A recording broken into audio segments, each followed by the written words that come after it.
Jambret di Beru.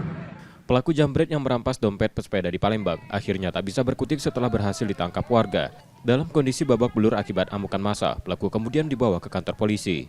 Pelaku yang diketahui bernama Antoni Simatupang, warga Jalan Padang Kapas, Kelurahan Bukit Lama, Kecamatan Ilir 2, Palembang, merampas dompet korban Agustian Gelaya di Jalan Patra 3, Kecamatan Sako.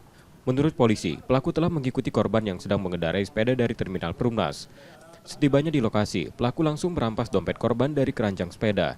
Setelah itu pelaku melarikan diri menggunakan sepeda motor namun berhasil dikejar warga setempat. Sementara dari informasi tadi pelaku jambret yang terjadi di Jalan Patra belakang terminal, untuk tersangka dan korban sudah kita amankan dan sudah dibawa ke kantor berikut barang buktinya.